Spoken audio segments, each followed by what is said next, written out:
सोहरतगढ़ विधानसभा क्षेत्र 302 से बहुजन समाज पार्टी के प्रत्याशी के रूप में हमने प्रचार। किस मुद्दे को लेकर चुनाव मैदान में आप? इस समय मुद्दे बेरोजगारी के हैं, महंगाई के हैं और कानून व्यवस्था के हैं। हम पिछले 4 कार्यकालों को देखते हुए बहुजन समाज पार्टी के नीतियों पर अमल करते हुए निर्णय लिया कि मैं बहुजन समाज पार्टी से इस बार चुनाव लड़ूंगा। तो लंबे समय तक तो आप बीजेपी के लिए सेवा की, अचानक बहुजन पार्टी की नीतियां आपको समझ में आने लगी, इसके पीछे क्या हुआ? अचानक कोई चीज़ नहीं होता है। लंबे समय से जिन मुद्दों और मूल्यों के आधार पर हमने जनता की सेवा की है उससे कहीं भटकाव यहाँ नहीं दिखाई देता। जैसा मेरा नेचर था, मैं उपेक्षितों का, वंचितों का, जो कमज़ोर वर्ग है समाज का, उसके न्याय के लिए सदैव लड़ाई लड़ा हूँ और ये प्लेटफॉर्म उसको पूर्ण मानक रूप में हमको दिखाई देगा। क्या विकास क्या करेंगे आप? कुछ विजन है आपका? कुछ आपने सोचा अगर आप जीते तो आप क्या करेंगे अपनी विधानसभा के लिए? पूरे विधानसभा में शिक्षा के क्षेत्र में जो लंबे समय से उसका पहचान था, वो पहचान अब फीका होता जा रहा है। उसको बेहतर करने के लिए हमारे बाणगंगा के उस पार और बाणगंगा के इस पार 2 प्रकार की ज़मीन है।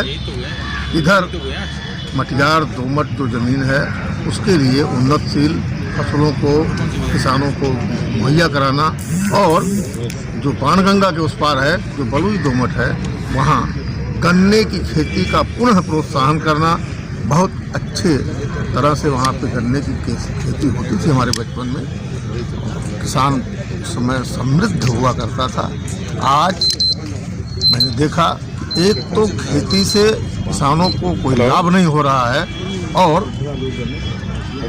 बॉर्डर पे होने के नाते हमारा जनपद सभी प्रकार के सुविधाओं से वंचित है, जबकि यहाँ पर रोजगार के अच्छे अवसर हैं।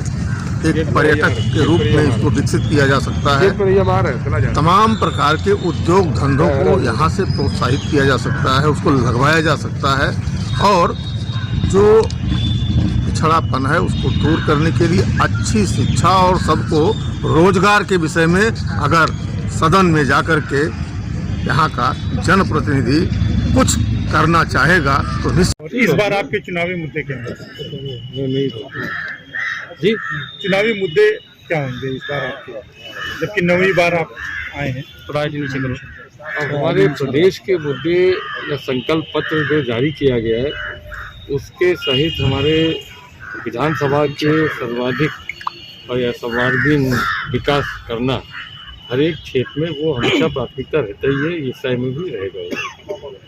क्या ऐसा आपने कौन सा विकास किया कि जनता आपको अब जितने भी प्रदेश के कार्यक्रम होते हैं, योजनाएं होते हैं, वो नीचे तक लागू होना, हर एक परिवार को वो सुविधा देना जो भारतीय जनता पार्टी ने संकल्प किया है और उनका जीवन स्तर बढ़ाना, ये सबसे बड़ी चीज़ है। उसके साथ में जो मूलभूत सुविधाएं, चाहे वो सड़कों का हो, चाहे चिकित्सालयों का हो, चाहे शिक्षा से जुड़े हो, इन सब चीज़ का साथ साथ में विकास करना, ये हम लोग लगातार करते हैं। किससे लड़ाई मान रहे हैं अपनी आप इस बार?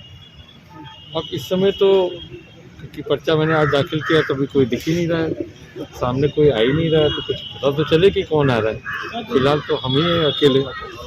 सर, आप जो है विकास की काफ़ी दावे करते हैं, लेकिन आपके महल से 1 किलोमीटर दूरी पर एक गांव है जनिया, जो तो वहाँ के ग्रामीणों ने वोट बहिष्कार किया। रोड नहीं तो वोट नहीं, इस पर आप क्या कहेंगे? रोड तो कई बार बनता है, कई बार उसका सामान्य मरम्मत में आ भी गया है और वो लगभग 3 साल 4 साल पर पूरा रोड बनता है, फिर दोबारा ख़राब हो जाता है। ऐसे हमारे सभी रोड्स हैं जो बनते हैं फिर ख़राब हो जाते हैं, बनते हैं तो उनका एक मरम्मत का एक समय सीमा होता है, उसी हिसाब से उनका पुनः निर्माण होता है।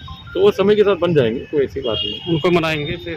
हाँ, सबको मनाया जाएगा, बिल्कुल मनाया जाएगा। वोट के लिए सबको मनाया जाता है।